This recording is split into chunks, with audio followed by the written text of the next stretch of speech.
비가 억수같이 쏟아지는 그날 오후, 한서진은 빈소 앞에서 무너져 내렸다. 검은 상복에 흰 꽃 한 송이만이 그녀의 절망을 대신했다. 영정 속 민재는 여전히 따뜻한 미소를 띠고 있었다. 서진은 떨리는 손으로 영정을 어루만지며 흐느꼈다. 어떻게 나를 두고 혼자 갈 수 있느냐고. 왜 아무 말도 없이 떠날 수 있느냐고 절규했다. 그때였다. 옆에서 누군가 속삭이는 소리가 들렸다. 옆 장례식장에도 같은 영정이 걸렸다는 것이었다. 서진은 귀를 의심했다. 무슨 소리인지 이해할 수 없었다.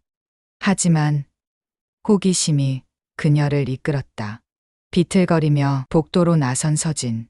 불과 몇 걸음 떨어진 곳에 또 다른 빈소가 있었다.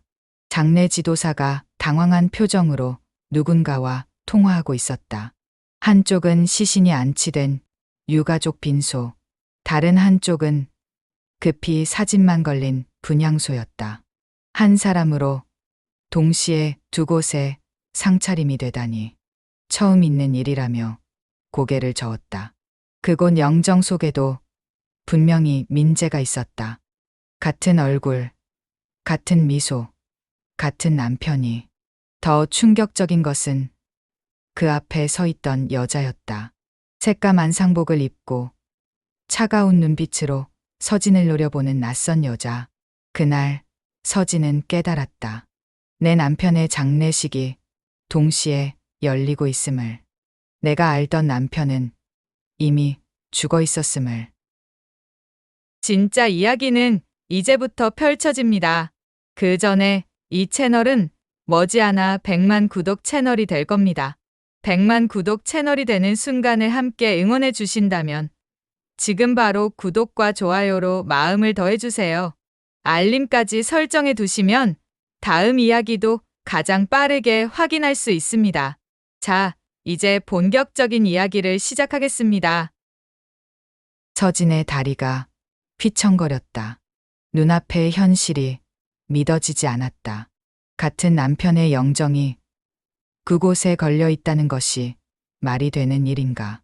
그녀는 비틀거리며 그 분향소로 걸어 들어갔다. 조문객들이 수근거리는 소리가 들렸다. 옆 빈소에서 온 사람이라며 뭔가 이상하다며 웅성거렸다. 그때 상복을 입은 여자가 서진 앞으로 다가왔다. 윤하린이었다.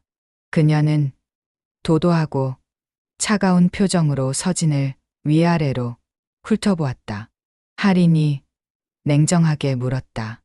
여기서 뭘 하고 있는 거냐고. 서진은 떨리는 목소리로 대답했다.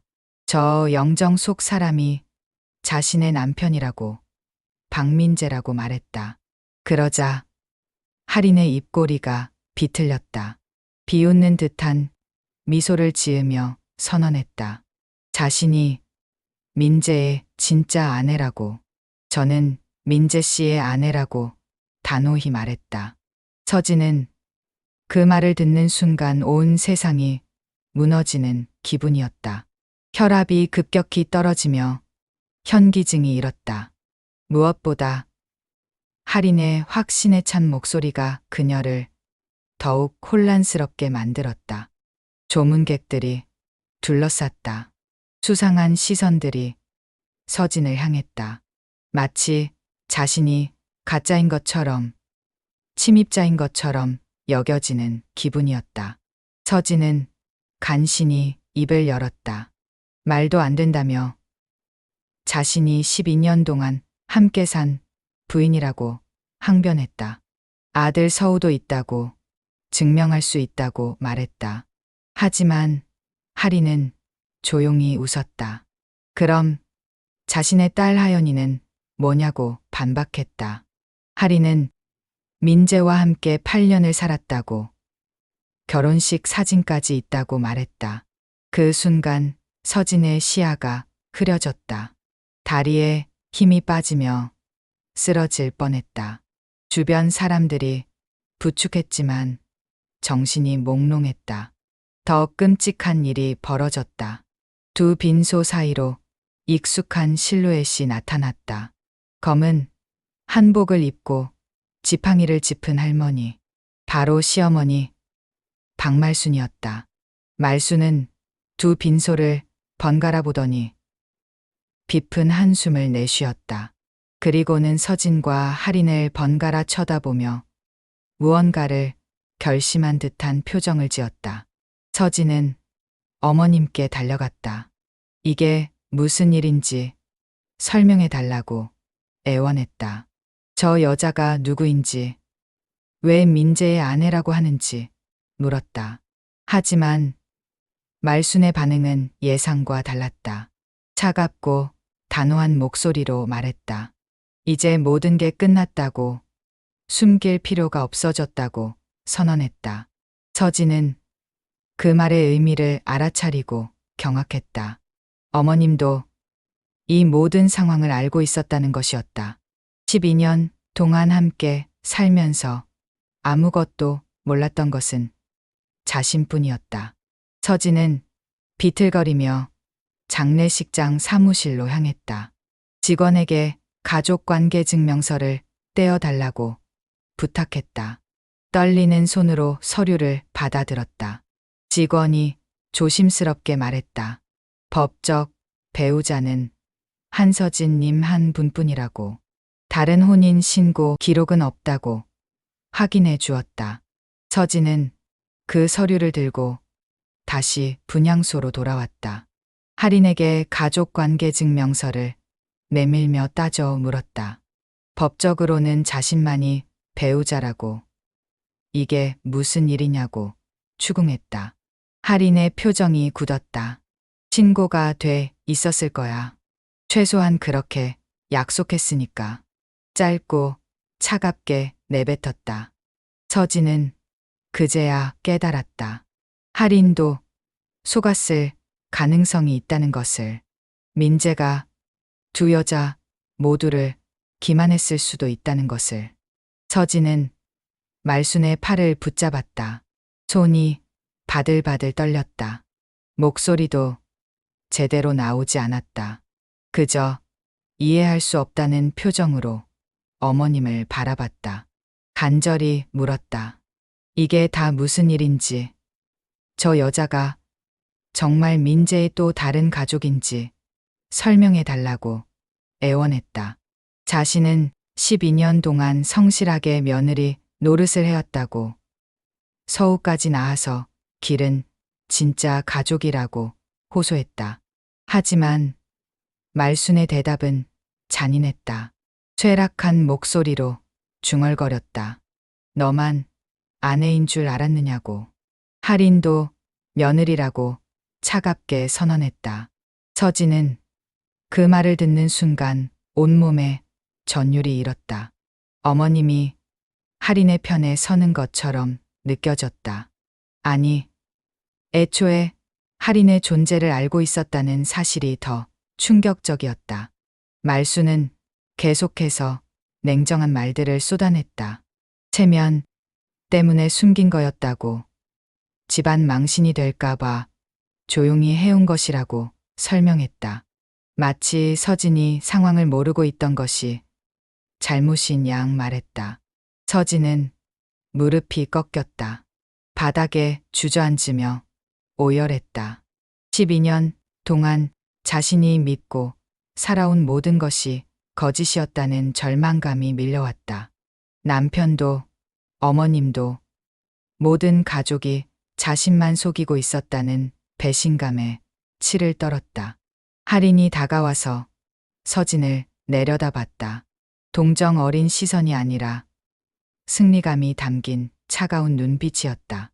이제 진실을 알았으니 물러서라는 듯한 표정이었다. 서진은 고개를 들어 할인을 쳐다봤다. 눈물 범벅이 된 얼굴로 물었다. 언제부터였는지, 어떻게 이런 일이 가능한지 따져 물었다. 할인은 여유롭게 대답했다. 8년 전부터 민재와 함께 살기 시작했다고. 민재가 혼인 신고도 해준다고 약속했다고 말했다. 심지어 딸까지 있다며 가족 사진을 보여줬다. 서진은 그 사진을 보는 순간 더 큰 충격에 빠졌다. 분명히 민재였다. 자신이 아는 그 남편이 다른 여자와 다른 아이와 함께 행복해하는 모습이었다. 말순이 한숨을 쉬며 중얼거렸다. 이제 와서 따져봐야 소용없다고. 민재는 이미 죽었다고 현실을 받아들이라고 말했다. 그러나 서진은 포기할 수 없었다. 떨리는 목소리로 물었다.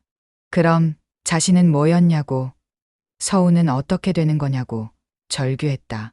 말수는 잠시 망설이더니 무언가를 결심한 듯 말했다. 서진에게는 미안하지만 법적으로는 서진이 정식 배우자니 그것만은 인정해야 한다고 인정했다. 하지만 실질적으로는 집 모두 민재의 가족이었다고 덧붙였다. 그 순간 서진의 마음속에서 무언가 부서지는 소리가 났다. 12년간의 결혼 생활, 아들과의 추억, 가족이라고 믿어온 모든 것들이 한순간에 물거품이 되는 기분이었다. 서진은 마지막으로 어머님께 물었다. 정말 자신만 몰랐던 것이냐고, 모든 사람이 다 알고 있었던 것이냐고 떨리는 목소리로 확인했다. 말수는 고개를 끄덕였다. 그리고 조용히 말했다. 이제 알았으니 정리할 것은 정리하라고. 더 이상 우기지 말라고 냉정하게 말했다. 하지만 그때였다. 갑자기 말순의 입술이 떨렸다. 잠시 망설이더니 마치 자포자기한 사람처럼 중얼거렸다. 내가 더는 감출 자신이 없다고. 민재 그놈이 뭔가 숨겨놓은 게 있을 거라고. 집을 뒤져 보라고 낮은 목소리로 말했다. 그리고는 차가운 표정으로 할인에게로 걸어갔다. 서진은 그 말에서 묘한 느낌을 받았다. 어머님이 왜 저런 말을 했을까? 혹시 무언가 더 감춰진 진실이 있는 것일까? 장례식장은 점점 더 혼란스러워졌다. 두 부인의 존재가 알려지면서 조문객들이 수군거렸다. 서진은 그 시선들을 견딜 수 없어 비틀거리며 밖으로 나갔다. 밖으로 나온 서진은 차가운 빛 속에서 숨을 고르려 했다. 하지만 마음속 분노는 식을 줄 몰랐다. 12년 동안 바보처럼 혼자서만 진짜 부인 행세를 했다는 자괴감이 밀려왔다. 그때 뒤에서 발소리가 들렸다. 돌아보니 할인이 우산도 쓰지 않고 나와 있었다. 비에 젖은 머리카락이 얼굴에 달라붙어 있었지만 여전히 도도한 표정을 잃지 않았다. 할인이 서진에게 다가와서 말했다. 이제 현실을 받아들이라고. 더 이상 버티지 말라고 차갑게 선언했다. 민재는 자신의 남편이었고 앞으로도 그럴 것이라고 단호히 말했다. 서진은 참았던 분노가 폭발했다. 목소리를 높여 소리쳤다. 무슨 권리로 그런 말을 하느냐고. 자신이야말로 12년 동안 함께 산 진짜 부인이라고 외쳤다. 법적으로도 자신만이 배우자라고 강조했다. 두 여자는 빗속에서 서로를 향해 독서를 퍼부었다. 할인은 8년이나 함께 살았고 딸까지 낳았다는 것을 강조했고 서진은 법혼과 12년의 결혼 생활, 아들의 존재를 내세웠다. 그러나 할인의 다음 말이 서진을 더욱 분노하게 만들었다. 서진이 사는 집이 원래 민재의 법인 명의였다가 2년 전에 자신의 개인 명의로 증여받았다는 것이었다. 서진은 그 말을 믿을 수 없었다. 자신이 12년 동안 살아온 집이 법인 소유였다가 다른 여자 명의가 되었다니. 모든 추억이 담긴 공간이 거짓 위에 세워진 것이라는 현실이 받아들여지지 않았다. 할인이 냉정하게 덧붙였다. 서진은 그저 그 집에 거주할 권리만 있을 뿐이라고. 법적으로는 자신의 재산이라고 단호히 말했다. 조문객들이 하나둘 나와서 두 여자의 다툼을 지켜봤다. 수군거리는 소리들이 들렸다. 남편 하나의 부인이 둘이라는 황당한 상황에 대한 호기심 어린 시선들이었다. 그때 갑자기 어린 목소리가 들렸다. 엄마, 서우가 장례식장 안에서 뛰어나왔다. 12살 아이의 얼굴에는 혼란과 두려움이 가득했다. 서우는 서진의 품에 안기며 울먹였다. 사람들이 아빠한테 2명의 엄마가 있다고 말한다며 그게 정말이냐고 물었다. 아빠가 왜 2번 죽었는지 이해할 수 없다고 호소했다. 서진은 아들을 꼭 안으며 괜찮다고 달랬다. 하지만 내심으로는 아이에게 어떻게 설명해야 할지 막막했다. 아빠가 다른 가족과도 살았다는 사실을 12살 아이가 이해할 수 있을까? 할인도 서울을 보더니 표정이 복잡해졌다.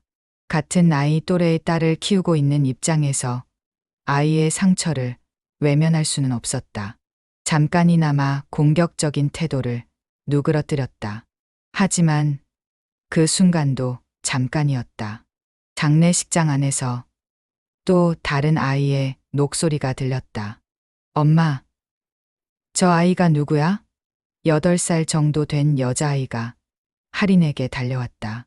바로 하연이었다. 서우와 하연이 두 아이는 서로를 신기하게 바라봤다. 같은 아빠를 둔 남매라는 사실을 아직 모른 채로. 하지만 어딘지 닮은 구석이 있어서 어색한 분위기가 흘렀다. 서진은 그 장면을 보며 더 큰 절망에 빠졌다. 남편의 배신은 단순히 두 여자 사이의 문제가 아니었다. 무고한 아이들까지 엮여 있는 복잡한 상황이었다. 말순이 지팡이를 짚고 천천히 나타났다. 두 며느리와 두 손주를 번갈아 보더니 깊은 한숨을 내쉬었다. 이제 와서 후회해도 소용없다는 표정이었다. 어머님이 조용히 선언했다. 장례식이 끝나면 모든 것을 정리해야 한다고. 더 이상 이런 창피한 일은 없어야 한다고 말했다. 그리고 두 여자 모두에게 차가운 시선을 보냈다. 비가 더 세게 내리기 시작했다. 사람들이 하나둘 장례식장 안으로 들어갔다. 하지만 두 가족은 여전히 밖에서 대치하고 있었다. 서진은 마지막으로 할인에게 물었다. 정말 민재를 사랑했느냐고, 아니면 단순히 재산 때문이었느냐고 날카롭게 추궁했다. 할인의 대답은 예상 밖이었다. 처음엔 민재가 자신에게만 집중하고 있다고 믿었지만 곧 서진의 존재를 알게 되었다고 말했다.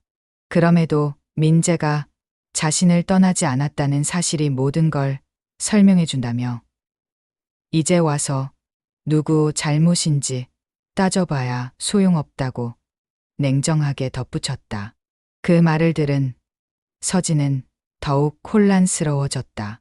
그럼 결국 모든 것을 계획하고 숨긴 것은 민재뿐이었다는 말인가? 두 여자 모두 피해자였다는 것인가? 하지만 곧 할인의 진짜 속마음이 드러났다. 차갑게 웃으며 말했다.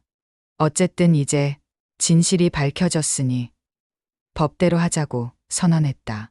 재산에 대해서는 정당한 권리를 주장하겠다고 당당히 말했다. 장례식이 끝난 후 서진은 무거운 마음으로 집에 돌아왔다. 12년 동안 보금자리라고 믿어온 공간이 이제는 낯설게 느껴졌다. 할인의 말이 사실이라면 이 집조차 온전히 자신의 것이 아닐 수도 있었다. 서우는 방에 들어가서 나오지 않았다. 아이도 충격이 컸을 것이다. 평범한 12살 아이가 감당하기에는 너무 큰 진실이었다. 서진은 민재의 서재로 들어갔다. 평소에 업무를 보던 공간이었는데 이제 보니 의심스러운 구석이 많았다. 항상 잠겨있던 서랍들, 비밀번호가 걸린 컴퓨터, 혼자만 봤던 전화들. 그녀는 서랍을 하나씩 뒤지기 시작했다. 대부분은 일반적인 서류들이었지만 가장 깊숙한 서랍에서 이상한 봉투를 발견했다. 봉투에는 중요라는 글자가 적혀 있었다. 봉투를 열어보니 보험 서류들이 들어 있었다. 민재가 가입한 생명보험이었는데 보험금 액수를 보고 서진은 깜짝 놀랐다. 무려 10억 원이 넘는 거액이었다. 더 충격적인 것은 보험금 수익자였다. 서진의 이름이 아니라 윤아린으로 되어 있었다. 심지어 가입 일자를 보니 2년 전이었다. 비교적 최근에 변경된 것이었다. 서진은 손이 떨렸다. 민재가 죽기 전에 이미 할인을 주 수익자로 바꿔놓았다는 것이었다. 마치 자신의 죽음을 미리 예상이라도 한 것처럼. 다른 서류들도 살펴봤다. 은행 통장, 부동산 서류, 주식 관련 문서들. 상당 부분의 재산이 할인에게 유리하게 정리되어 있었다.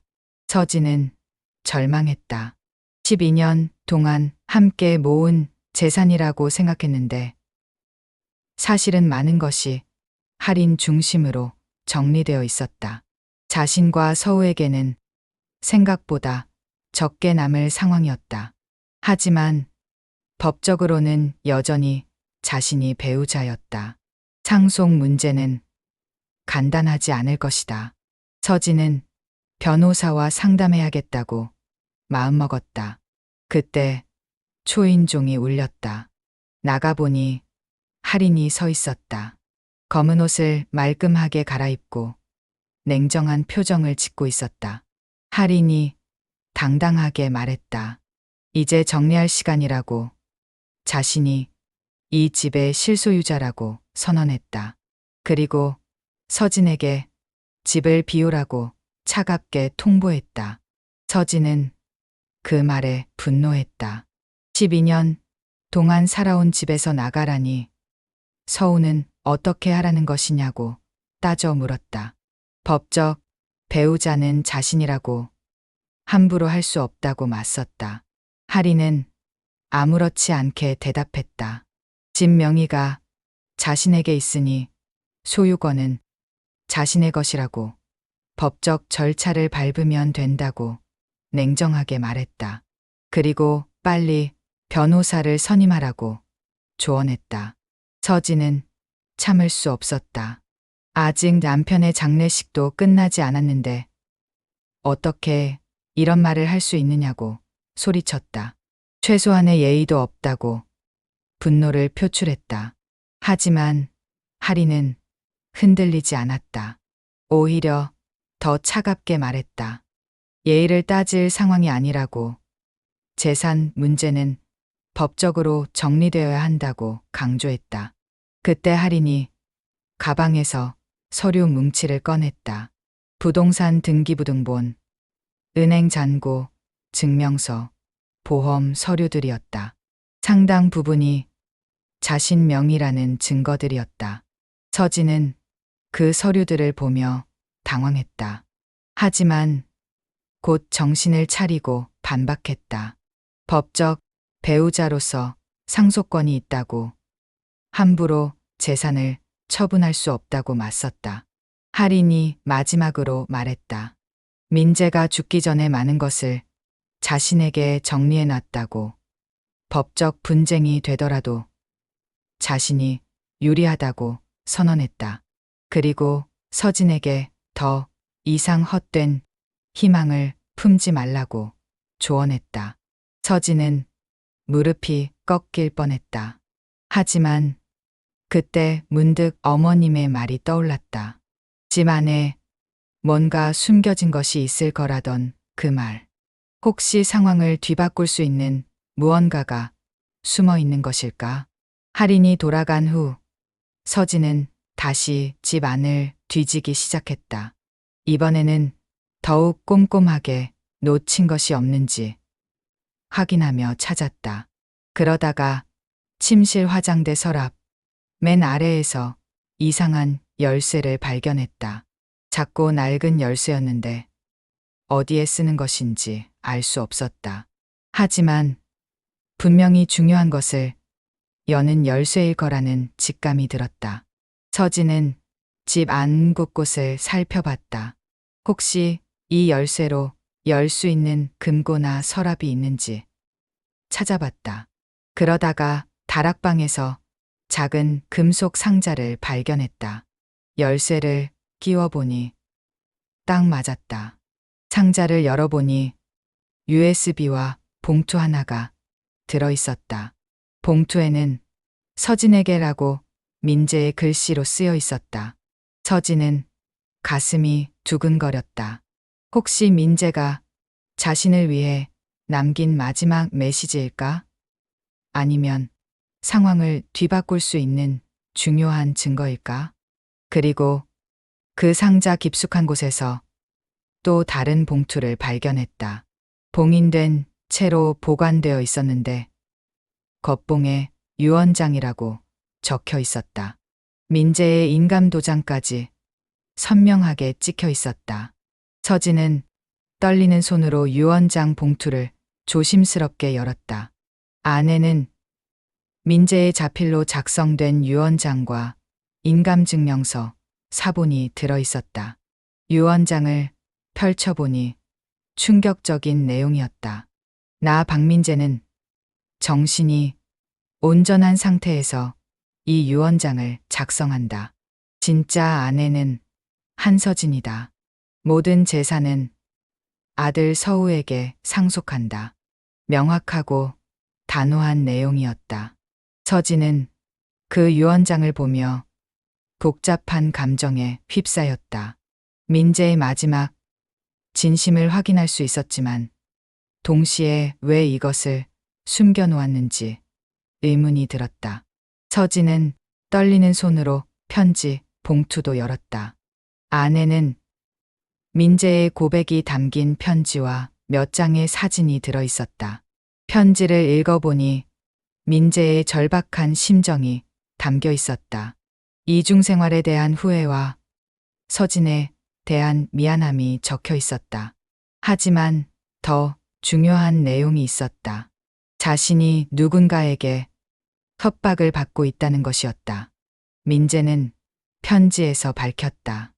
이중생활이 들통났고 그것을 빌미로 협박을 받고 있다고 고백했다.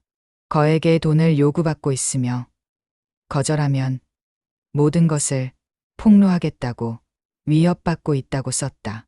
더 충격적인 것은 협박자의 정체였다. 편지에 따르면 가족 중 한 명이라고 암시되어 있었다.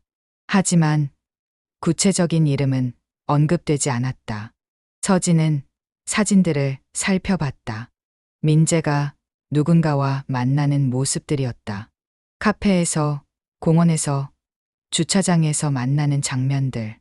그런데 상대방의 얼굴은 모자이크 처리되어 있어서 알아볼 수 없었다. 그때 USB가 눈에 들어왔다. 컴퓨터에 꽂아보니 여러 개의 파일이 들어 있었다. 동영상 파일 하나와 사진 파일들, 그리고 문서 파일들이었다. 먼저 동영상을 재생해보니 민재가 혼자 촬영한 것 같았다. 카메라를 향해 말하고 있었다. 날짜를 보니 민재가 죽기 일주일 전이었다. 민재는 동영상에서 절망적인 표정으로 고백했다. 협박이 더 심해지고 있다고. 이제는 목숨까지 위협받고 있다고 말했다. 그리고 만약 자신에게 무슨 일이 생기면 이 동영상을 증거로 사용하라고 당부했다. 더 놀라운 사실이 드러났다. 민재는 자신의 교통사고가 단순한 사고가 아닐 가능성이 있다고 예견했다. 누군가 자신을 해치려 한다고 조심해야 한다고 말했다. 서진은 그 말을 듣고 소름이 돋았다. 정말로 민재의 죽음이 사고가 아니었다는 말인가? 누군가 의도적으로 사고를 낸 것인가? 동영상은 계속되었다. 민재는 카메라를 향해 마지막 부탁을 했다. 서진과 서울을 보호해달라고. 혹시 자신이 죽으면 진실을 밝혀달라고 애원했다. 그리고 마지막에 충격적인 말을 했다. 보험금 수익자를 할인으로 바꾼 것도 협박 때문이었다고 고백했다. 진짜로는 모든 것을 서진과 서우에게 물려주고 싶었다고 눈물을 흘리며 말했다. USB에는 다른 파일들도 있었다. 정비소 영수증 스캔본이 보였다. 사고 2주 전 브레이크 경고등 때문에 정비를 받은 기록이었다. 정비사의 메모에는 브레이크 라인 점검 완료, 이상 없음이라고 적혀 있었다. 그런데 또 다른 영수증도 있었다. 누군가 브레이크 관련 부품을 구매한 내역이었다. 날짜는 정비 직후였다. 구매자 이름은 지워져 있었지만 결제 카드 뒷자리 네 글자가 보였다. 서진은 그 숫자를 보고 기억을 더듬었다. 어디서 본 듯한 숫자였다. 그리고 문득 떠올랐다. 어머님의 카드 번호와 일치했다. 또 다른 파일에는 통화 기록이 있었다. 민재가 죽던 날 말순과 여러 차례 통화한 기록이 보였다. 마지막 통화는 사고 1시간 전이었다. 서진은 모든 증거를 보며 확신했다. 민재의 죽음 뒤에는 분명히 음모가 있었다. 그리고 그 중심에 어머님이 있을 가능성이 높았다. 서진은 민재가 죽던 날의 상황을 다시 떠올려 봤다. 그날 민재는 평소와 다르게 불안해했다. 누군가와 통화를 하더니 급하게 나갔다. 그리고 몇 시간 후 사고 소식이 전해졌다. 혹시 그날 민재가 만난 사람이 협박자였을까? 그리고 그 만남에서 무슨 일이 벌어진 것일까? 서진은 USB와 편지, 유언장을 안전한 곳에 숨겼다. 그리고 내일부터 본격적인 진실 추적에 나서기로 마음먹었다. 민재의 마지막 하루를 재구성해보고 그가 만난 사람들을 찾아내기로 했다. 그런데 문득 의문이 들었다. 협박자가 가족 중 한 명이라고 했는데 과연 누구일까? 말순일까? 아니면 전혀 예상치 못한 인물일까? 그때 갑자기 전화벨이 울렸다. 모르는 번호였다. 받아보니 남자 목소리가 들렸다. 낮고 위협적인 톤이었다. 목소리의 주인은 서진에게 경고했다. 쓸데없는 일에 개입하지 말라고, 민재의 죽음을 파헤치려 하지 말라고 위협했다. 서진은 그 전화를 받고 더욱 확신했다. 정말로 민재의 죽음 뒤에는 음모가 있었다. 그리고 지금도 누군가 그 진실을 숨기려 하고 있었다. 전화를 끊고 나니 두려움이 밀려왔다. 하지만 동시에 분노도 치솟았다. 남편을 죽인 진짜 범인을 찾아내야 한다는 결심이 섰다. 서진은 잠들 수 없는 밤을 보냈다. 민재의 죽음에 숨겨진 진실, 그리고 자신과 서우의 미래에 대한 걱정으로 머릿속이 복잡했다. 하지만 한 가지는 확실했다. 반드시 진실을 밝혀내겠다는 의지였다. 그것이 민재에게 할 수 있는 마지막 일이었다. 다음 날 아침, 서진은 서우의 방문을 조심스럽게 열었다. 아이는 이불을 뒤집어 쓰고 웅크리고 있었다. 12살 아이가 감당하기에는 너무 큰 충격이었을 것이다. 서진이 다가가서 부드럽게 말을 걸었다. 아빠 일로 많이 힘들었을 거라고. 엄마가 옆에 있으니 걱정하지 말라고 위로했다. 서우가 이불 속에서 작은 목소리로 대답했다. 정말 아빠한테 다른 가족이 있었느냐고. 자신은 어떻게 되는 거냐고 불안해했다. 서진은 아이를 꼭 안아주었다. 무슨 일이 있어도 엄마가 서우를 지켜주겠다고, 절대 혼자 두지 않을 거라고 약속했다. 그때 서우가 갑자기 중요한 말을 했다. 사실 아빠가 죽기 전에 할머니와 큰 소리로 다툰 적이 있었다고 털어놨다. 그날 밤 아빠는 너무 화가 나서 집을 나갔다고 기억한다고 말했다. 서진은 그 말에 주목했다. 어머님과 민재가 다툰 내용이 무엇이었는지 자세히 물어봤다. 서우는 기억을 더듬으며 말했다. 할머니가 아빠에게 두 집 살림이 들통났다고, 이제 어떻게 할 거냐고 따져 물었다고 했다. 아빠는 자신이 알아서 정리하겠다고 대답했지만 할머니는 믿을 수 없다며 화를 냈다고 증언했다. 더 충격적인 증언이 이어졌다. 할머니가 아빠에게 협박했다는 것이었다. 만약 제대로 정리하지 않으면 직접 나서서 모든 것을 해결하겠다고 위협했다고 서우가 말했다. 서진은 온몸에 소름이 돋았다. 어머님이 민재를 협박한 장본인이었던 것일까? 그렇다면 편지에서 언급한 가족 중 한 명이 바로 말순이었던 것인가? 서우는 계속해서 그날의 기억을 떠올렸다. 할머니가 아빠에게 마지막으로 한 말이 있었다고 했다. 네가 직접 정리하지 않으면 내가 직접 정리하겠다라고 차갑게 말했다고 증언했다. 서진은 그 말의 의미를 깨달았다. 혹시 어머님이 민재의 죽음과 관련이 있는 것일까? 직접 정리한다는 것이 그런 뜻이었던 것일까? 아이의 증언을 듣고 나니 모든 퍼즐이 맞춰지기 시작했다. 어머님은 처음부터 할인의 존재를 알고 있었다. 그리고 민재의 이중 생활을 묵인하거나 심지어 관여했을 수도 있다.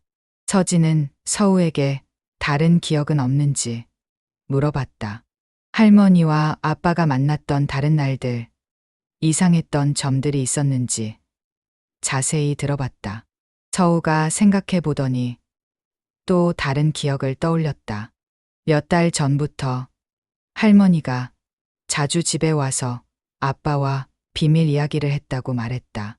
그때마다 서우는 방으로 들어가라고 해서 내용을 들을 수 없었다고 했다. 그리고 아빠가 점점 스트레스를 받는 것 같았다고 증언했다. 전화를 받을 때마다 표정이 어두워졌고 밤에 잠을 잘 이루지 못하는 것 같았다고 아이는 기억했다. 서우가 방 서랍에서 뭔가를 꺼냈다. 작은 사진이었다. 그날 다툼 직후 서우가 무심코 찍어둔 것을 벽시계 사진이었다. 사진에는 시간과 함께 소파에 말순의 검은 코트가 걸려 있는 모습이 보였다. 서진은 아들의 증언을 통해 확신을 얻었다. 어머님이 민재를 압박하고 있었고 그것이 결국 민재의 죽음으로 이어진 것 같았다. 하지만 아직 직접적인 증거는 부족했다. 어머님을 직접 만나서 따져 물어야 할 필요가 있었다. 하지만 그 전에 좀 더 확실한 증거를 찾아야 했다. 서진은 서울을 달래고 학교에 보낸 후 민재가 다녔던 정비소를 찾아갔다. 정비소 사장에게 사고 전 민재의 차량 상태에 대해 물어봤다. 정비소 사장은 기억을 더듬으며 말했다. 분명히 브레이크를 점검했고 이상이 없었다고 증언했다. 그런데 사고가 나서 놀랐다고 말했다. 서진이 CCTV 기록을 확인할 수 있는지 물어봤다. 사장은 잠시 망설이다가 허락했다. 2주치 기록이 남아 있다고 했다. CCTV를 확인해 보니 놀라운 장면이 포착되어 있었다. 민재가 정비를 받고 며칠 후 낯익은 실루엣이 정비소 근처를 배회하는 모습이 보였다. 어두워서 얼굴은 확인하기 어려웠지만 체형과 걸음걸이가 어머님과 닮았다. 서진은 그 영상을 휴대폰으로 촬영했다. 그리고 정비소 사장에게 증언을 부탁했다. 혹시 법적 절차가 필요하면 증인이 되어 달라고 요청했다. 이제 어머님을 직접 만날 시간이었다. 서진은 말순의 집으로 향했다. 평소에는 연락 후에 방문했지만 이번에는 갑자기 찾아가기로 했다. 준비할 시간을 주지 않으려는 의도였다. 말순의 집에 도착하니 예상대로 당황하는 기색을 보였다. 왜 갑자기 왔느냐고 물으며 불편한 표정을 지었다. 서진은 단도직입적으로 물었다. 민재와 무슨 이야기를 했는지, 왜 아이 앞에서 협박하듯 말했는지 따져 물었다. 말순은 처음에는 발뺌했다. 무슨 소리인지 모르겠다며 서우가 잘못 들었을 거라고 했다.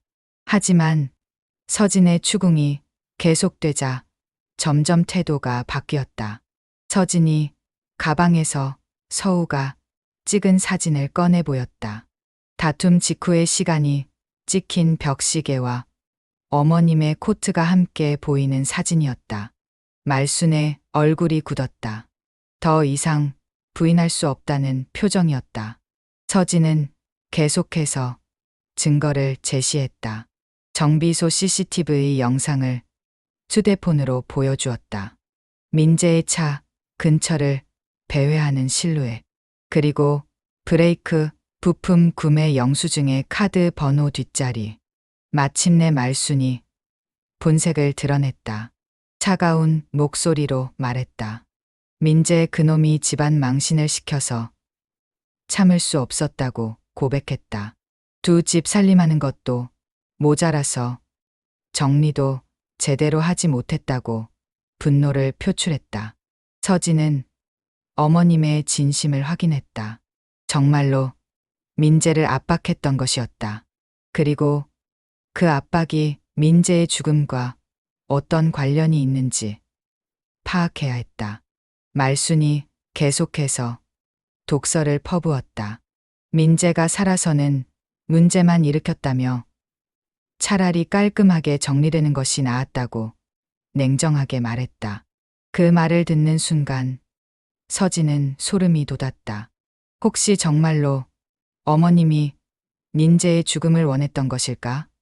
아니면 실제로 계획했던 것일까? 서진이 휴대폰을 꺼내 스피커폰을 켰다. 미리 연락해 둔 정비소 사장과의 통화였다. 사장은 차분하게 증언했다. 민재의 차는 정비 후 이상이 없었다고. 하지만 사고 후 확인해 보니 브레이크 라인에 인위적인 흔적이 있었다고 말했다. 말순의 얼굴이 창백해졌다. 서진은 마지막 증거를 꺼냈다. USB를 노트북에 꽂고 블랙박스 영상 일부를 재생했다. 사고 직전 브레이크 경고등이 계속 켜져 있는 모습이 보였다. 서진이 조용히 말했다. 이 모든 증거를 경찰에 제출할 것이라고. 민재의 죽음이 단순한 사고가 아니었다는 것을 증명하겠다고 선언했다. 말순은 한참을 침묵하다가 마침내 무릎을 꺾었다. 바닥에 주저앉으며 떨리는 목소리로 말하기 시작했다. 충격적인 고백이 이어졌다. 자신이 민재의 차에 손을 댔다고 인정했다. 브레이크에 문제가 생기도록 조작했다고 고백했다. 처음에는 겁만 주려고 했는데 실제로 큰 사고가 날 줄은 몰랐다고 변명했다. 서진은 그 말을 듣고 온몸이 떨렸다. 정말로 민재의 죽음이 계획적인 것이었다. 그것도 어머님의 손에 의해서. 말수는 계속해서 자신을 합리화했다. 민재 때문에 집안이 망가질 뻔했다며 어쩔 수 없는 선택이었다고 주장했다. 하지만 정말 죽일 생각은 없었다고 거짓 눈물을 흘렸다. 서진은 분노로 떨었다. 12년 동안 어머니라고 부르며 모신 사람이 자신의 남편을 죽인 범인이었다니 믿을 수 없는 배신이었다. 말수는 마지막으로 서진에게 부탁했다. 이 일을 비밀로 해달라고. 이미 죽은 민재를 되살릴 수는 없지 않느냐고 애원했다. 하지만 서진은 단호하게 거부했다. 반드시 진실을 밝히겠다고, 경찰에 신고하겠다고 선언했다. 그때 말순이 갑자기 태도를 바꿨다. 위협적인 목소리로 말했다. 만약 신고하면 서우에게도 해를 끼칠 수 있다고 협박했다. 자신에게는 잃을 것이 없다며 무서운 표정을 지었다. 서진은 그 협박에 굴복하지 않았다. 오히려 더 강하게 맞섰다. 이미 모든 증거를 확보했다며 변호사에게도 전달했다고 거짓말로 압박했다. 말수는 패닉 상태가 되었다. 어떻게 해야 할지 몰라 하며 방 안을 서성거렸다. 서진이 마지막으로 선언했다. 내일 장례식 추도식에서 모든 진실을 밝히겠다고. 어머님이 직접 고백하든 아니면 자신이 증거를 제시하든 선택하라고 통보했다. 말수는 절망적인 표정으로 서진을 바라봤다. 모든 것이 끝났다는 것을 깨달은 듯했다. 서진은 그 집을 나서며 마음속으로 다짐했다. 민재를 위해서, 서울을 위해서, 그리고 진실을 위해서 끝까지 싸우겠다고. 다음 날 서진은 유언장과 모든 증거를 들고 장례식장으로 향했다. 마지막 추도식이 열리는 날이었다. 모든 진실을 공개할 때가 왔다. 장례식장에는 할인과 조문객들이 모여 있었다. 할인은 여전히 도도한 표정으로 상주 행세를 하고 있었다. 마치 모든 것이 자신의 것인 양 당당했다. 서진이 등장하자 장례식장이 술렁거렸다. 사람들은 어제 있었던 두 부인의 갈등을 기억하고 있었다. 오늘은 또 무슨 일이 일어날까 궁금해했다. 서진은 천천히 영정 앞으로 걸어갔다. 민재의 사진을 바라보며 마음속으로 말했다. 이제 모든 진실을 밝히겠다고. 당신이 진짜 원했던 것을 이루겠다고 다짐했다. 할인이 서진을 보며 비웃었다. 아직도 포기하지 않느냐며 법적으로 이미 모든 것이 결정됐다고 냉정하게 말했다. 하지만 서진은 침착했다. 가방에서 유언장을 꺼내며 조용히 말했다. 정말 그런지 확인해 보자고. 민재의 진짜 유언이 있다고 선언했다. 조문객들이 웅성거렸다. 새로운 유언장이라니 이게 무슨 일인가 궁금해했다. 할인도 당황하는 기색을 보였다. 서진이 유언장을 펼쳐서 읽기 시작했다. 나 박민재는 정신이 온전한 상태에서 이 유언장을 작성한다로 시작하는 정식 유언장이었다. 핵심 내용이 공개되었다. 진짜 아내는 한서진이다. 할인과의 관계는 나의 실수였다. 모든 재산은 아들 서우에게 상속한다. 명확하고 단호한 내용이었다. 장례식장이 발칵 뒤집혔다. 할인은 그 유언장이 가짜라고 소리쳤다. 하지만 서진은 차분하게 대응했다. 서진이 조용히 말했다. 이것은 민재의 자필로 작성된 유언장이라고. 전문과 날짜, 서명이 모두 갖춰져 있다고 설명했다. 인감증명서, 사본도 함께 있다고 덧붙였다. 필요하다면 필적 감정을 신청하겠다고 당당히 말했다. 장례식장 직원과 조문객 2명이 증인 서명을 했다. 조문객들은 완전히 뒤바뀐 상황에 충격받았다. 지금까지 할인이 실질적인 가족이라고 생각했는데 실제로는 서진이 법적 배우자이자 유언장상 상속인의 어머니였던 것이다. 할인은 패닉 상태가 되었다. 말이 안 된다며 소리쳤지만 유언장과 인감 증명 앞에서는 어쩔 수 없었다. 자신이 알던 것과 다른 진실이 드러나고 있었다. 그때 서진이 더 큰 폭탄을 터뜨렸다. 민재의 죽음이 단순한 교통사고가 아니었다고 선언했다. 누군가 고의적으로 사고를 냈다고 폭로했다. 조문객들이 더욱 술렁거렸다. 살인 사건이라니 믿을 수 없는 일이었다. 할인도 놀란 표정을 지었다. 서진이 계속해서 진실을 공개했다. 민재를 협박하고 결국 죽음으로 몰아넣은 범인이 있다고. 그 범인은 바로 가족 중 한 명이라고 밝혔다. 말순이 초췌한 모습으로 장례식장에 나타났다. 마치 모든 것을 포기한 것처럼 절망적인 표정이었다. 그녀는 이미 자신의 운명을 알고 있는 듯했다. 서진이 말순을 바라보며 조용히 말했다. 진실을 말할 시간이라고. 더 이상 숨길 수 없다고 압박했다. 말순은 한참을 망설이더니 무릎을 꺾었다. 바닥에 주저앉으며 모든 죄를 고백하기 시작했다. 충격적인 고백이 이어졌다. 자신이 민재의 차를 조작했다고. 집안 체면 때문에 어쩔 수 없었다고 울부짖었다.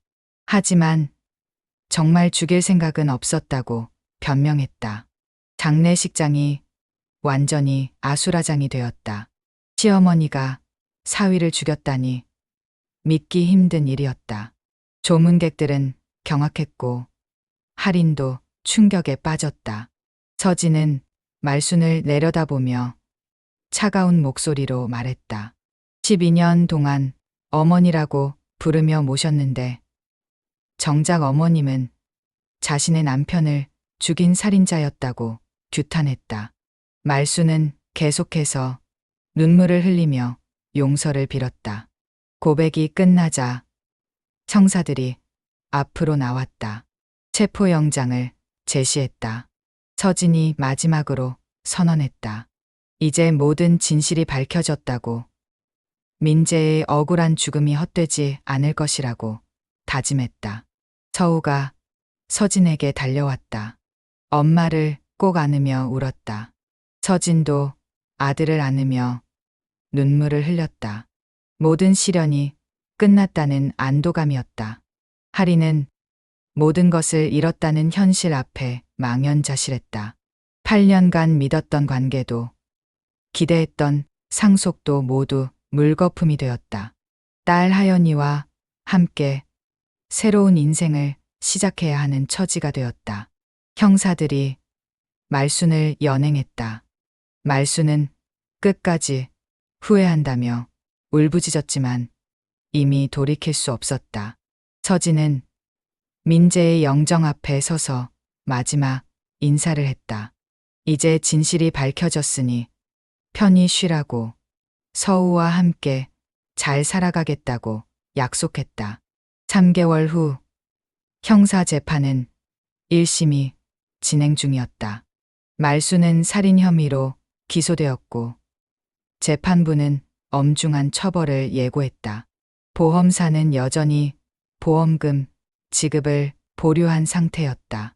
수익자 변경의 경위와 민재의 진짜 의사를 확인하는 절차가 진행 중이었다. 서진의 변호사는 협박에 의한 변경이었다는 점을 입증하고 있었다. 부동산과 예금에 대한 가압류는 유지되고 있었다. 서진은 할인 명의로 증여된 재산에 대해 사해행위 취소 소송을 제기했다. 민재가 채무 상태에서 특정인에게 재산을 편법 증여한 것이 무효라는 주장이었다. 법원은 일부 재산에 대해 가압류를 인용했다. 최종 판결이 나기까지는 시간이 걸리겠지만 서진에게 유리한 방향으로 흘러가고 있었다. 서진은 교단으로 돌아갔다. 학생들을 가르치면서 평범한 일상을 되찾고 있었다. 진실과 정의의 소중함을 몸소 체험한 만큼 아이들에게도 올바른 가치관을 심어주고 싶었다. 서우는 아빠를 그리워하면서도 점점 현실을 받아들이고 있었다. 12살 아이에게는 여전히 어려운 일이지만 엄마와 함께 이겨낼 수 있다는 믿음이 생겼다. 어느 저녁 서우가 서진에게 물었다. 왜 사람들은 거짓말을 하는지, 진실을 말하는 것이 그렇게 어려운 일인지 궁금해했다. 서진은 아들에게 조용히 대답했다. 사람들은 때로 자신을 보호하기 위해 거짓말을 한다고. 하지만 결국 진실이 밝혀지게 되어 있다고 설명했다. 그리고 덧붙였다. 가장 소중한 것은 서로를 진심으로 사랑하고 믿는 것이라고. 그것만 있으면 어떤 어려움도 이겨낼 수 있다고 가르쳤다. 서우는 고개를 끄덕이며 엄마를 꼭 안았다. 이제 정말 둘뿐인 가족이 되었지만 서로가 있어서 외롭지 않다고 말했다. 서진은 창밖을 바라보며 생각했다. 12년의 결혼 생활이 모두 거짓은 아니었다고. 민재의 마지막 유언장이 그것을 증명해 준다고 위로받았다. 민사소송은 계속되고 있지만 서진은 이미 가장 중요한 것을 얻었다. 아들과의 신뢰, 그리고 진실을 밝혀낸 용기였다. 겨울이 지나고 봄이 오듯 서진의 인생에도 새로운 계절이 시작되었다. 차가운 배신의 겨울을 견뎌낸 그녀에게는 이제 따뜻한 희망의 봄이 기다리고 있었다. 그리고 그 봄날 서진은 깨달았다. 진정한 승리는 적을 무너뜨리는 것이 아니라 사랑하는 사람을 지켜내는 것이라는 진리를. 여러분께 묻고 싶습니다. 남편의 사진이 두 빈소에 걸리고 가족이라 믿었던 사람들의 거짓이 드러났을 때 그 모든 진실을 세상에 밝힐 것인지, 아니면 아이와 가족의 평화를 위해 마음에 묻을 것인지, 여러분이라면 어떤 선택을 하시겠습니까?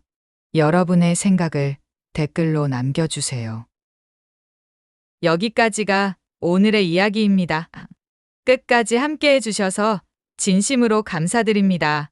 이런 감동적인 이야기들을 계속 만나고 싶으시다면 구독과 좋아요, 그리고 알림 설정까지 부탁드립니다. 여러분의 관심과 사랑이 더 좋은 이야기를 만드는 원동력이 됩니다. 다음에도 더욱 흥미진진한 이야기로 찾아뵙겠습니다. 감사합니다.